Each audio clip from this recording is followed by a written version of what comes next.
Déjà, pour parler du Sénégal, ne serait-ce que pour le respect que j'ai pour ce pays-là, je me dois pour moi d'abord d'aller à la découverte et de savoir pourquoi je fais ce choix-là. Si je dois y jouer, tu vois. Ouais.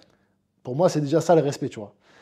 Je ne vais pas là-bas pour juste jouer au football. Pour moi, tu représentes plus quand tu représentes le pays, tu vois. Salut à tous, j'espère que vous allez bien. Bienvenue sur Abdou Dialogue, la chaîne de podcast d'Abdou Diallo, moi-même. Troisième podcast avec mon petit frère Ibrahima Diallo. J'espère que vous avez kiffé les deux précédents, que vous les avez commentés, likés, partagés et que vous allez faire de même pour celui-là. Sans plus attendre, je vous laisse avec la vidéo. Kiffez. Ibra, bienvenue.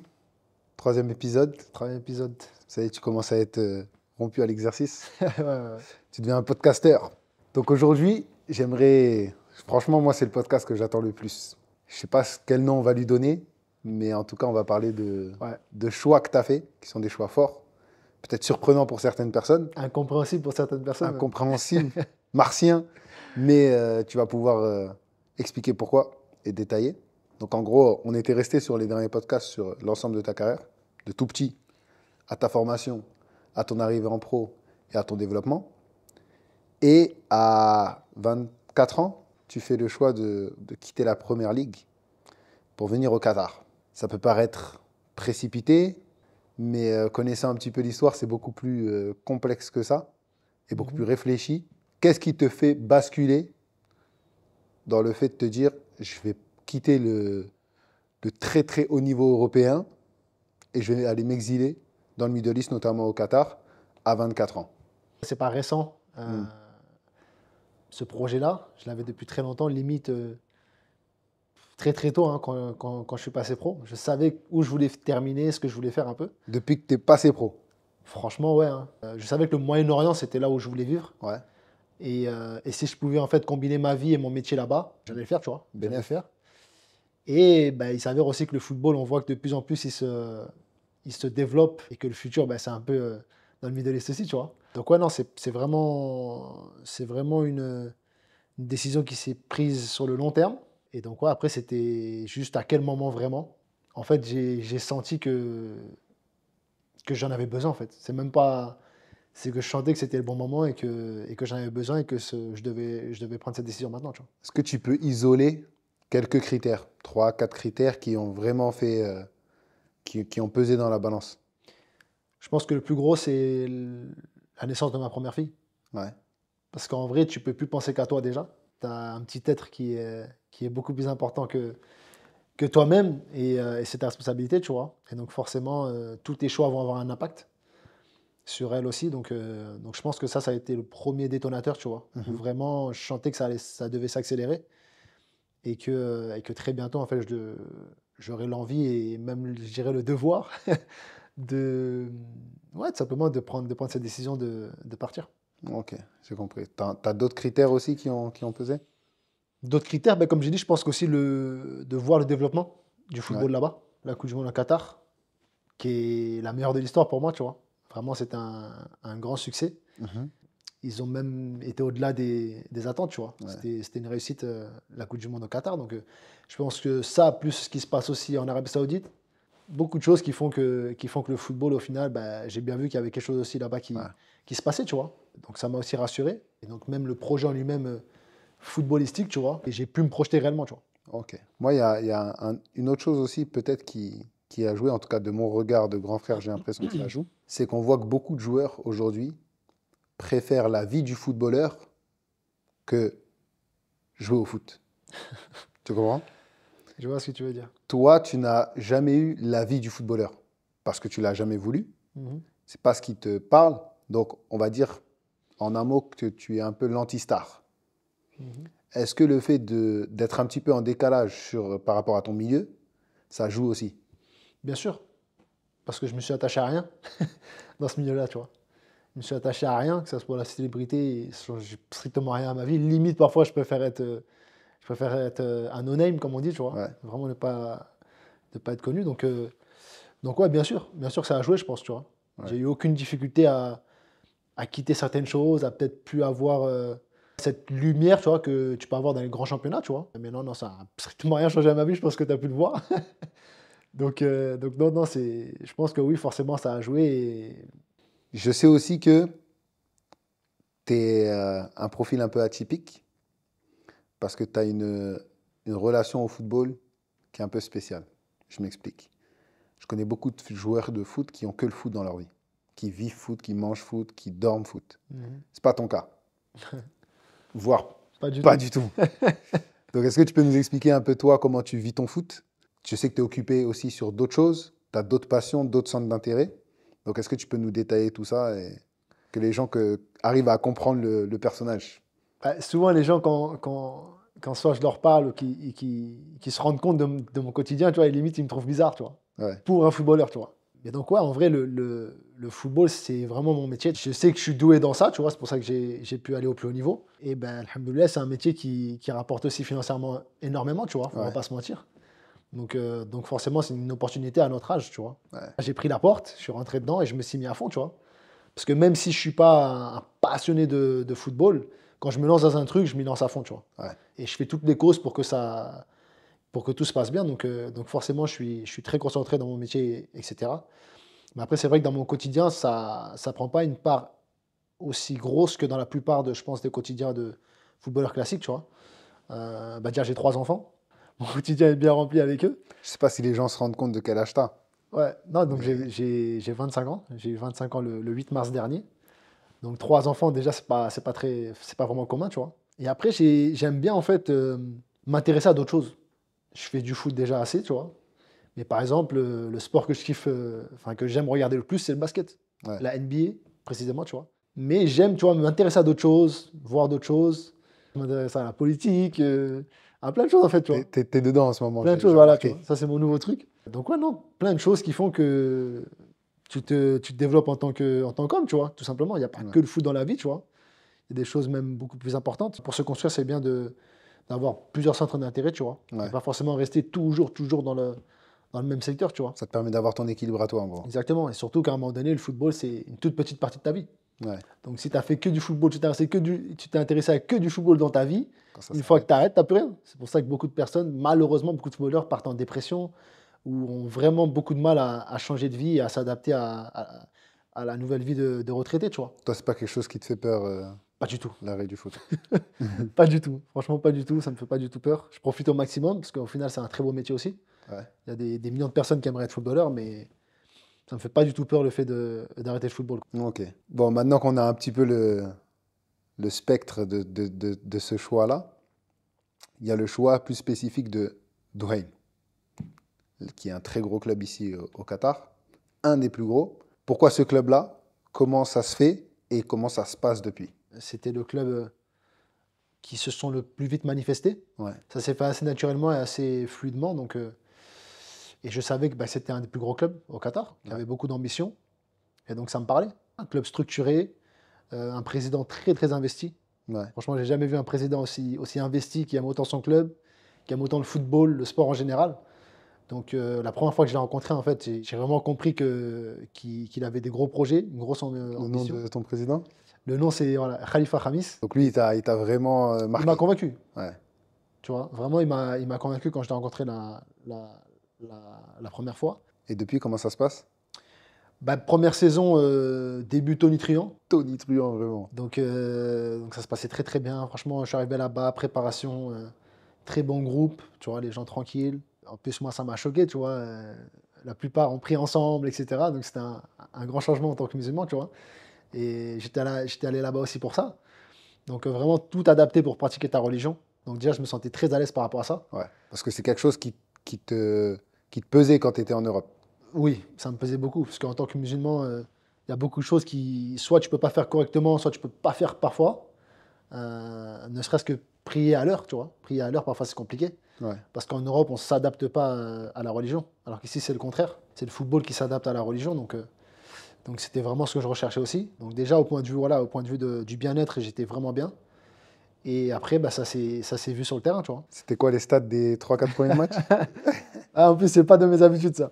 Ouais, j'ai dû marquer. Au début, franchement, j'ai dû marquer à tous les matchs. Alors qu'en vrai, c'est pas mon job, hein. Je crois que tu as marqué quoi? 3-4 matchs d'affilée, non? Ouais, après, au début, je jouais beaucoup plus haut que d'habitude sur le terrain. Ouais. Limite en 10, tu vois. Et c'est pas dans mes habitudes, tu vois. Les gens qui me connaissent vont rigoler, tu vois. Tu marquais pied gauche, pied droit, tête. Et donc, ouais, c'est très bien passé les débuts.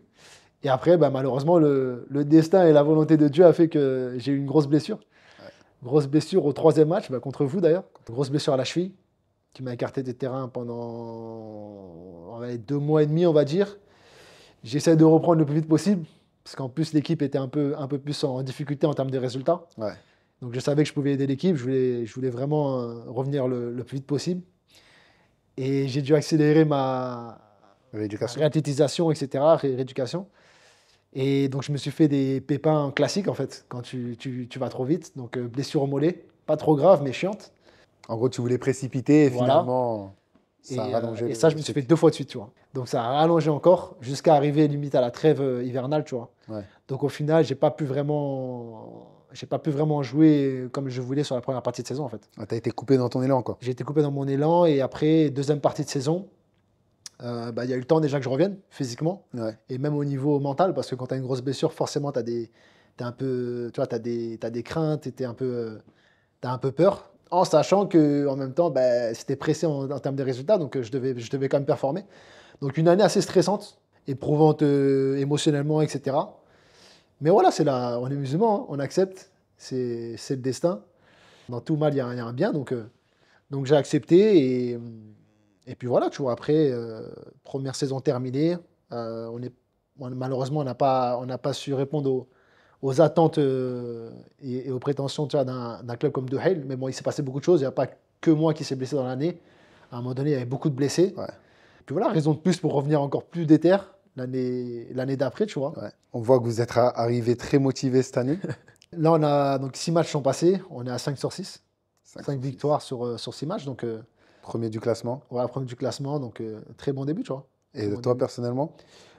Très bon début de saison, tu vois. Dans mon registre, parce que là, je suis beaucoup plus en milieu défensif, tu vois. Ouais. Ce qui est mon poste de prédilection. Donc, moins de stats, on va dire. Moins de stats offensives. Ouais. Mais ouais, non, toujours en mode dog, tu vois. Dog. Beaucoup de récupération. J'essaie de vraiment d'aider l'équipe dans ce que je fais de mieux, tu vois. Dans ce que je Ouais. fais de mieux. Et on m'a recruté pour ça à la base. Donc non, bon début de saison individuel et en espérant que surtout déjà la santé suive. Inch'Allah, tu vois, c'est le plus important. Ouais. Pouvoir rester sur le terrain et après, ben, performer, tu vois. Ok. Et je vois loin et pour moi, en vrai, le vrai but, c'est déjà collectivement de remporter le plus de titres possible, tu vois. Tu vois, j'aime bien les podcasts parce que on prend le temps de développer. Je pense qu'il y a beaucoup de gens qui te voient d'Europe ou autre et qui se disent bah, tout est beau, tout est rose. Le mec, il est au Qatar, c'était son rêve, c'est nickel. Et là, tu nous dis que ouais, tu as eu ce grand bienfait qui est de venir au Qatar parce que c'était ton rêve, ça c'est sûr. Mais tu as aussi les épreuves et en tant que Comme on croyant, dit, Allah, il éprouve ceux qu'il aime. on a le peut-être. ceux qu'il aime. Peut-être c'est un bon signe, tu vois. C'est ça. C'est un bon signe, mais ouais, non. Dans la vie, tout n'est pas rose, hein. Ouais. C'est au paradis que tout est rose. Donc, même ça, tu vois, j'essaie de le prendre avec le positif, tu vois. Avec Ouais. le positif, ça devait se passer comme ça. Donc voilà, mais même tu sais, au Qatar, les gens ils se disent que le niveau est faible. Tu vas là-bas, quand tu viens d'Europe, c'est facile, tu n'as plus de pression. Parce que le championnat n'est pas tu prends télévisé juste en ton Europe. argent. Mais même au-delà de ça, c'est que tu n'as que 5 professionnels. D'accord? Faut expliquer aux gens, quand on dit professionnel, qu'est-ce que ça veut dire ici? Voilà. En fait, c'est que quand on dit professionnel, c'est que tu as 5 étrangers qui viennent de ligues de l'extérieur, partout dans le monde, entre guillemets, tu vois. Et ici, on les appelle les professionnels. On les appelle les professionnels, c'est vrai, parce que ça peut être un peu Ça un peut peu mal porter à perçu. confusion, ouais. Forcément, ils ont un impact et un statut dans l'équipe qui est largement supérieur à une équipe européenne. Une équipe européenne, entre guillemets, tout le monde a le même statut. Tu as des joueurs avec plus de temps de jeu que d'autres, plus importants, pas les mêmes salaires. Mais ils sont tous, entre guillemets, avec le même... Est-ce qu'à l'étranger, c'est même pas l'inverse? C'est-à-dire qu'en Angleterre, est-ce que c'est pas les Anglais qui ont un plus gros statut que les autres? Oui, mais même ça, tu sais, ce que je veux dire par là, c'est que c'est pas pareil. C'est-à-dire que tu n'as pas un nombre précis de personnes étrangères. Ouais, Tu en vois. tout cas, c'est beaucoup plus Alors qu'ici, tu ouvert. peux avoir que 5 personnes qui viennent de l'étranger. Ouais. C'est ça qui est complexe parce que Ça veut dire qu'à partir du moment où tu en as un blessé ou deux blessés, ton équipe est largement plus faible qu'au début, en fait. Que quand tu as des Parce que forcément, ils ont un impact sur le terrain qui est non négligeable, tu vois. Ouais. Donc forcément, tu as beaucoup plus de responsabilités. L'équipe dépend plus de toi. Il y a une énorme aussi différence de salaire avec les autres joueurs. Donc forcément, tu as plus de pression. Tu sais que tu ne peux pas te permettre de ne pas être sérieux. Tu ne peux pas te permettre de faire moins d'efforts que les autres. Tu vois. Tu dois en faire plus. Si tu respectes tes coéquipiers, tu sais très bien que tu es le premier à devoir montrer l'exemple. Donc il y a tout ce truc-là à prendre en compte et que les gens peut-être n'ont pas conscience qu'en gros, tu ne viens pas ici en vacances. Parfois, j'ai un peu ce sentiment qu'ils se disent « Ah, tu vas là-bas pour prendre ton argent et vas-y ». Parce que je pense que vu d'Europe, il y a un certain sentiment de supériorité. Dans le sens où les gens se disent le foot, il est en Europe. Ouais. Et tout ce qui est hors d'Europe, bah, c'est négligé. Ouais.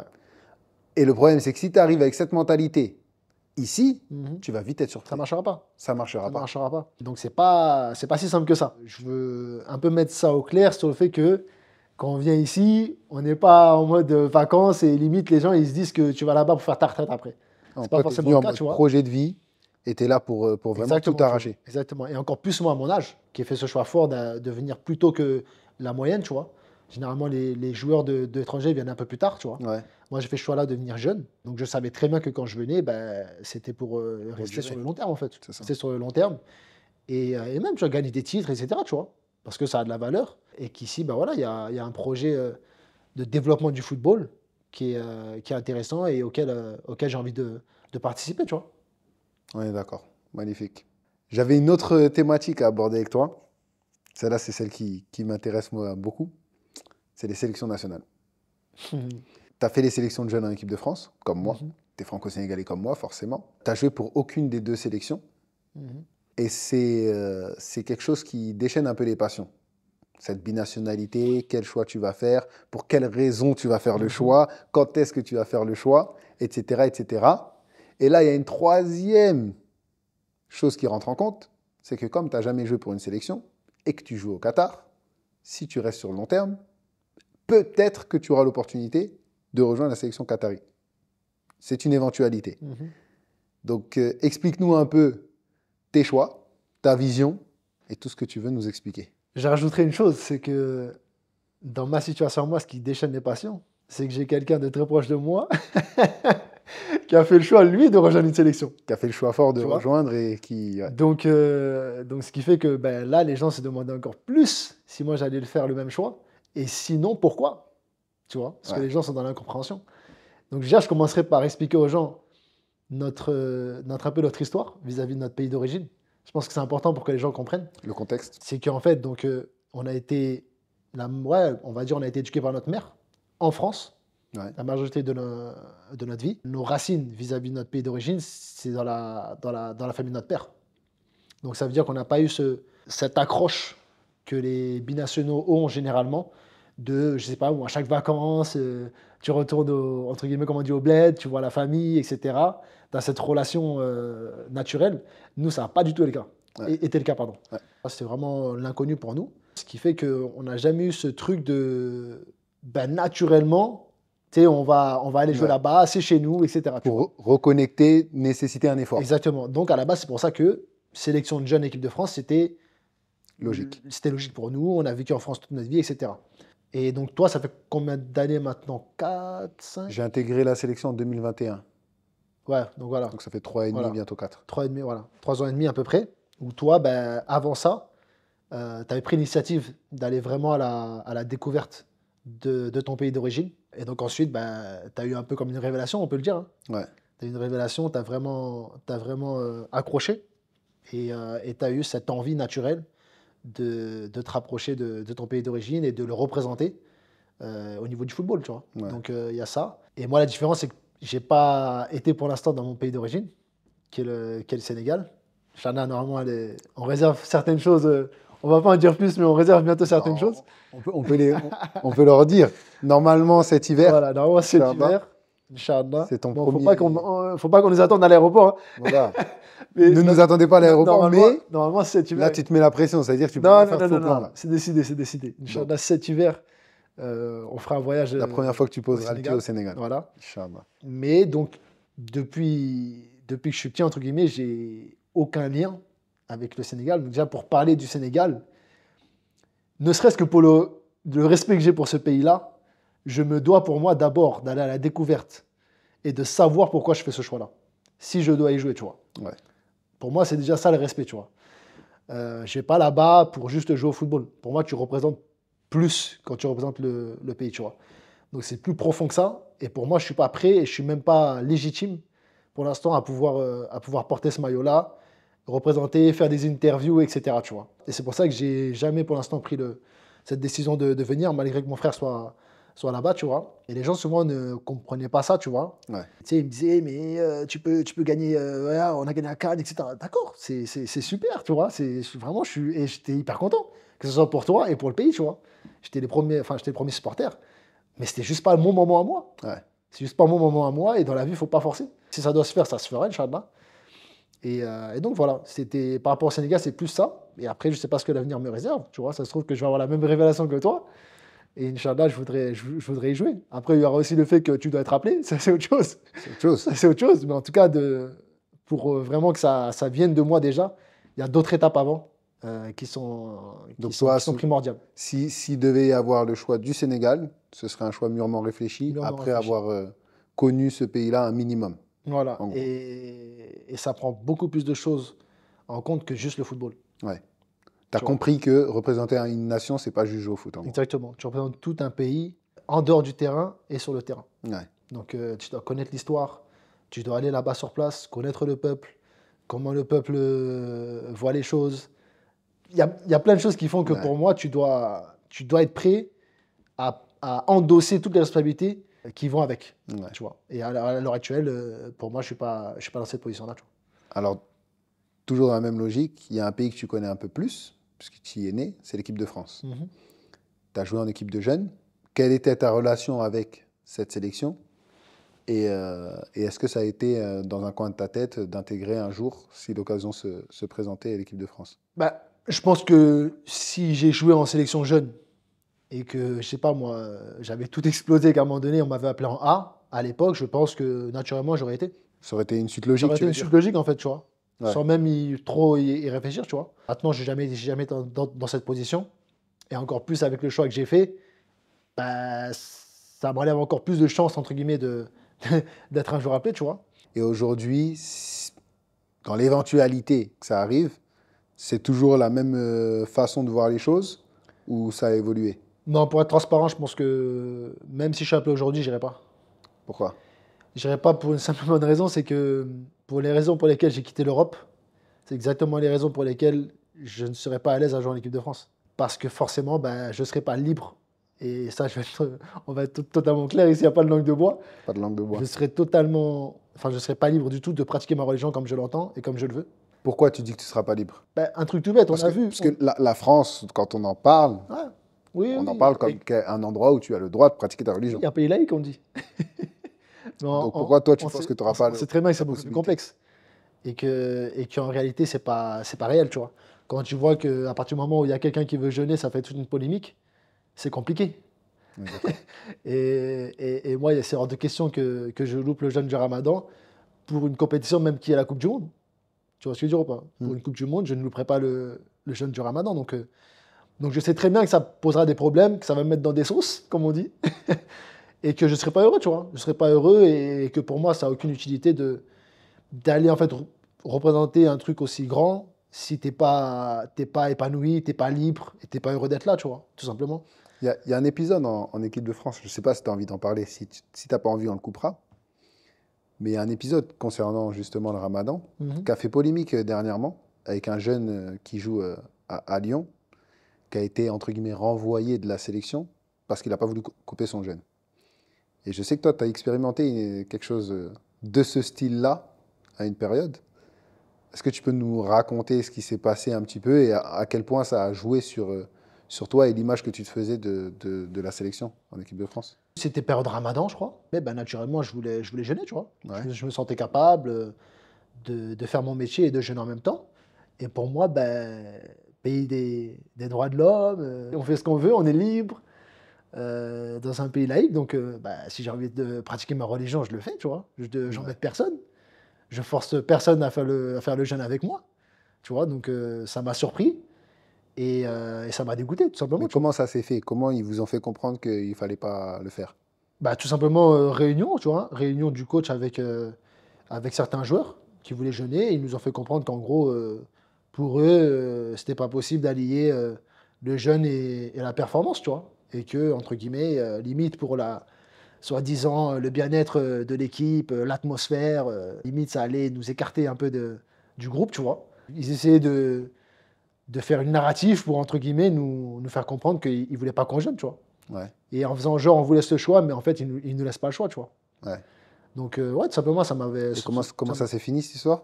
J'avais jeûné le premier jour et après, on était parti en voyage. On n'était Ok. pas obligé Le voyage pas te obligé de jeûner en permettait voyage, de... tu vois. En plus, ouais. je lui avais expliqué, tu vois. Donc Mais, c'était finalement une fausse histoire. On parle de un oui, ou deux jours de jeûne, ensuite c'était une voyage. fausse histoire. Donc, ouais, voilà, nous, ça s'était terminé comme ça parce qu'au final, c'était pas une sélection qui était à domicile. Ouais, Donc, on pouvait reporter le jeûne. Mais ouais, ce qui s'est passé avec le jeune de Lyon, en vrai, c'est un scandale, tu vois. ouais. Tu peux pas forcer quelqu'un à faire le jeûne ou à ne pas le faire. Donc en vrai, chacun fait ce qu'il veut, tu vois. S'ils sont capables de faire le jeûne qui n'embête personne, laissez-le faire, tu vois. Mhm. Ou alors, ne dites pas qu'on est un pays laïque et qu'on fait ce qu'on veut, tu vois. Ouais, Tout simplement. ok, j'ai bien compris. Et maintenant, t'as le Qatar qui a une politique de naturalisation Mhm. bien spécifique. Comment tu vois la chose, comment tu te positionnes? Est-ce que c'est quelque chose que tu as déjà mûri ou pas encore? Pas vraiment, parce qu'en vrai, déjà, c'est au bout de 5 ans. Et à l'heure actuelle, j'en suis loin, tu vois. J'ai fait qu'une saison. Je suis vraiment concentré sur le club, tu vois. Ouais, Après, si ça doit se faire, de toute façon, ça se fera naturellement. Et ouais, ça dépend pas de moi, en fait. Donc, je me prends pas vraiment du tout la tête avec ça, tu vois. ouais, Moi, je suis concentré sur mon club. Je fais mon métier du mieux possible, tu vois. Certes, c'est un pays que j'aime beaucoup. C'est un pays que j'aime beaucoup, avec une culture que j'aime beaucoup. Un pays dans lequel je me sens très, très bien. ouais, Ma famille s'y sent très, très bien aussi. ouais, Que ce soit mes enfants, ma femme. Donc bien sûr que je commence à avoir une attache avec ce pays, tu vois. La ligue en elle-même, elle est.